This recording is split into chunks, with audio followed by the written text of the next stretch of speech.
open it up on the stove?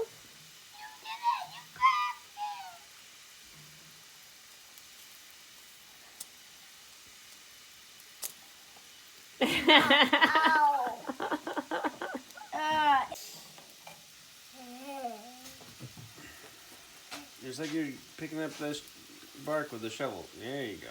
There you did it. Done. No, not done. Not done. Leave it. Let it cook. Let it cook. My egg is done. My egg is done. Hey there, and welcome to Jackson Regenerational Farm. My name is Sarah. This is one of our monthly video updates. This video I'll be sharing some egg dyeing tips for Easter, which is coming up, some things that we've been doing to prepare for Easter, some Easter grass, and as you can see behind me, we got the animals out to pasture for this spring, for this year.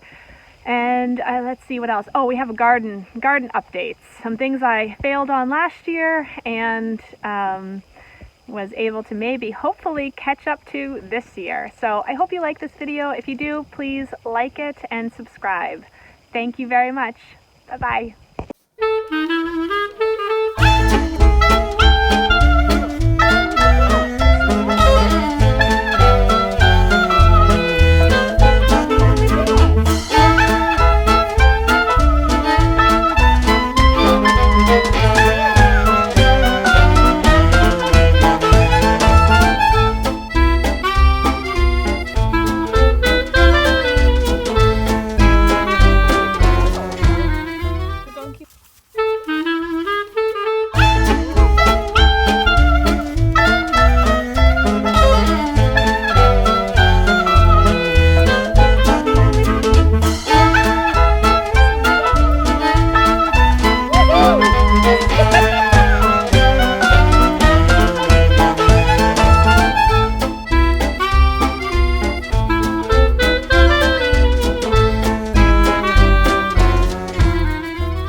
Hey there, it's Sarah here at Jackson Regenerational Farm. I am coming on real quick to talk about dyeing eggs with onion skins. I have been doing this for years, dyeing Easter eggs naturally using different things that we have and that we can get from a local farm. And so today I'm just going to show you one simple trick as you prepare for Easter. Maybe you're planning on buying dyes. This is super simple, and this is something that is fun and you can do. So you have your dozen eggs from Jackson Regenerational Farm. Let's just pop that open and see what's inside. We got the quote of the week. And some of these eggs are darker, as you can see, but some of them are lighter. And so you might be able to save those aside, and they might be good for maybe colors like blue or green or things like that. And you can just start setting those ones aside. And the darker ones, we're going to do an experiment today. We're going to do both the lighter ones and the darker ones, and you can see. And right here we have our onion skins. I was gifted some organic onions that were not good for selling, but right now this is what we're going to be using is the onion skins. So I'm going to get set up and I'm going to show you what we're going to do. And the other ingredient you'll need is white vinegar, a pot, a stove, and let's have some fun. So one way to save your skins is as you're chopping your onions, you can just save these in a plastic Ziploc bag in the freezer or at the bottom of your onion bin drawer, whatever you use. And you can also, if you're part of a CSA, go to your farmer and ask them if they have any onion skins that are at the bottom of their bags or anything that you can use, or at the bottom at the store when you're buying onions. So there's a couple of different options there, but that's just a base of onion skins. And now I'm going to put the eggs on top of it. Okay, so we're going to choose one of these lighter colored eggs. Just just going to place them right on top, and one of these darker colored eggs, and another lighter colored egg, and another darker colored eggs. Let me see how many I can fit in here. That's 5. That's 6. That's 7. I might be able to fit one more. Okay, so and now I'm going to put water in to cover them, and a couple tablespoons of vinegar.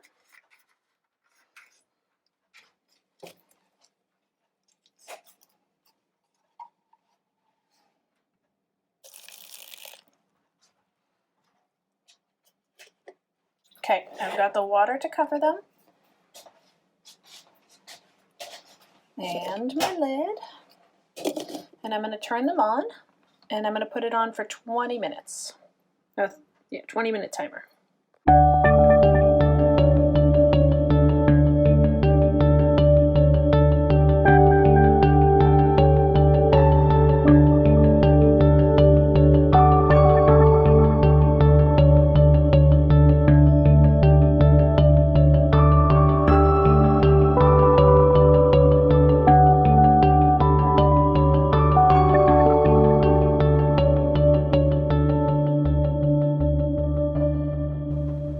Okay, so here we are. I actually kept them in for 5 more minutes, so 25 minutes. So as you can see, I don't know if you can see past the onion skins down there, there is an egg. I'm not going to touch it with the fork because I don't want to scrape off any of the coloring, but I'm going to take out the onion skins and put them in our compost bucket, and then drain off the water and rinse them in cold water. What a gorgeous color these are. Now I'm going to take them off and put them down on some paper towels on top of this towel and let them dry all the way, and then I'll show you what they look like.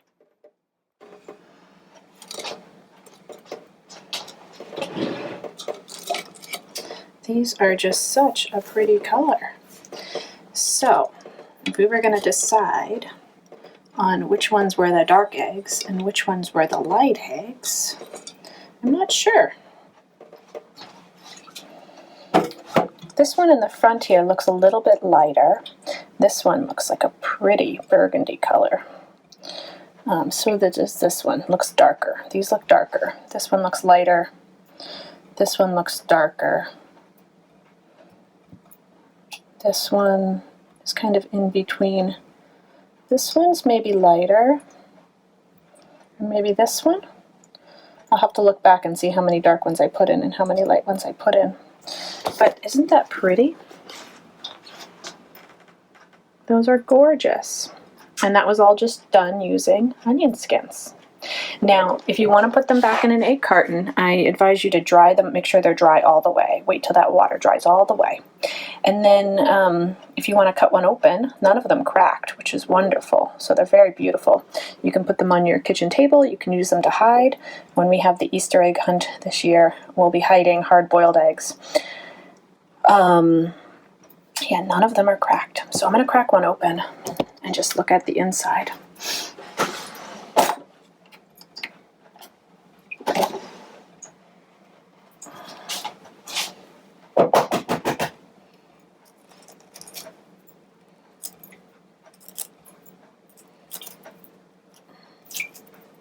So as you can see, none of the dye went through. I think if it would cracked, it would have dyed. The dye would have come through.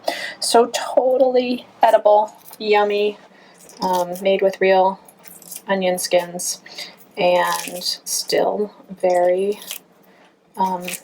great for your Easter table or for your belly, just for fun. I wonder if they have an onion taste to them. I do not think they have an onion taste to them at all. A bowl of eggs? Yeah, a bowl egg.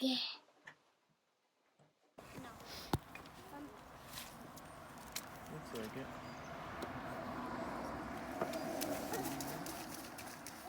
Good.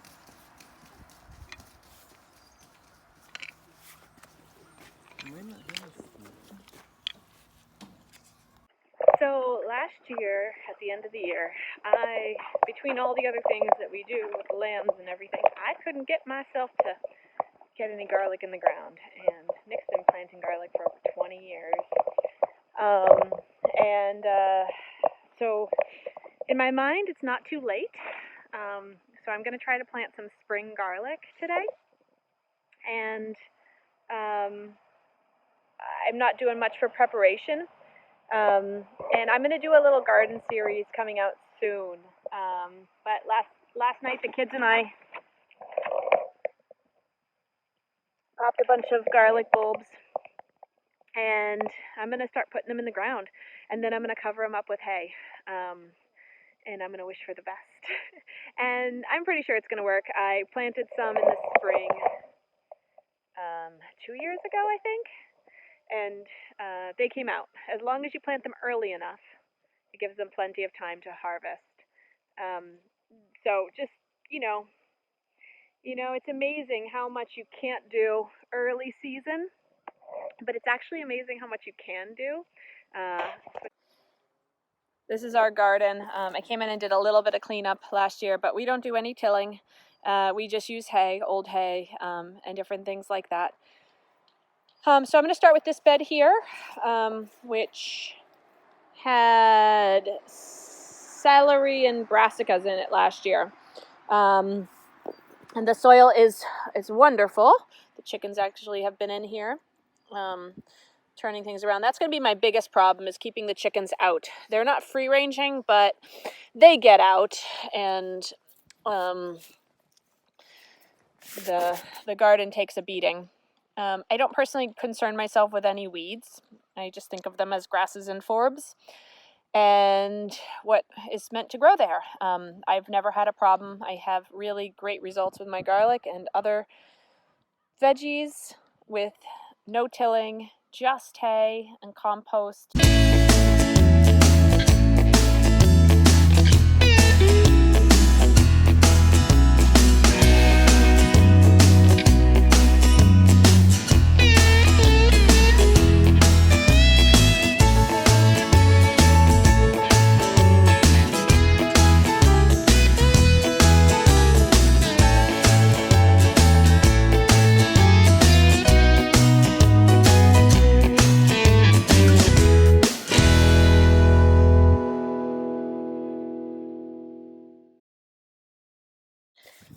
So we got this bed planted here with garlic. I'm going to cover it with compost.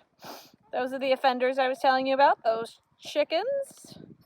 They love this exposed soil, and they love scratching it up. So pray for the garlics that they'll make it. I've set my hard workers over here in charge of planting the next 2 rows while I cover these up.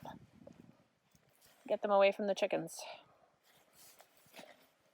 Go fast. Olin, you gotta dig a hole first, honey. Dig a hole with Maverick. Where's Maverick's hole? Yep, dig a hole. There you go. And then you gotta put it in. It's too close. It's okay. Maverick, move your garlic. It's easier to change you than a toddler. There you go. But they're dandelion in a couple minutes. That's okay. Should we have dandelion for dinner, Mama? Maybe. I'll grab it from over there first.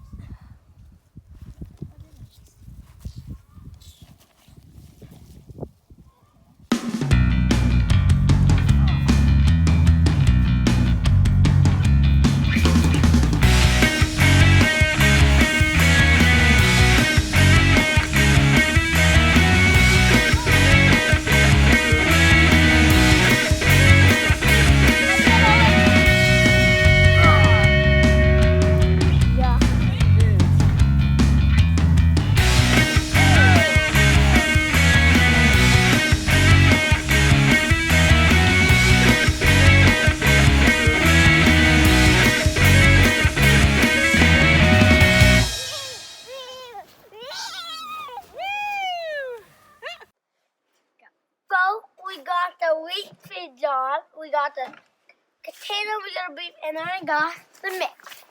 So we're gonna be putting the mix in here, and then we're gonna be putting the wheat feed tick by the foil.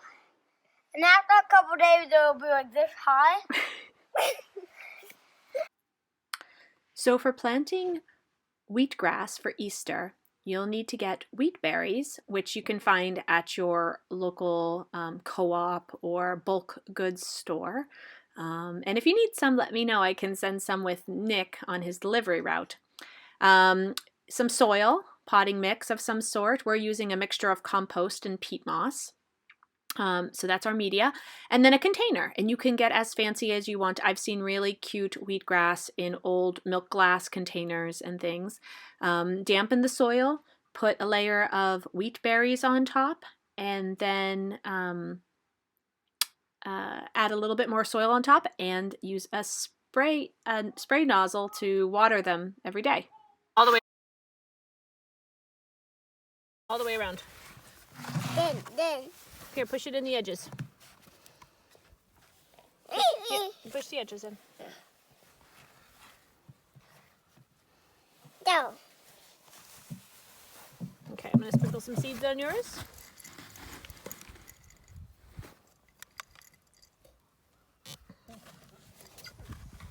I want to mix in the soil with the thing. Can I, Mama? Can I? Oh, we got more. We don't want to put a lot on top, just a tiny, tiny, tiny little bit to keep them moist. We're just going to spread them around. Just a tiny, tiny bit. Like mine? Like that? Yeah, but keep them going. You want to cover them. You can cover them gently. So you can't see them? Well, yeah, kind of like I'm doing with Mavericks here.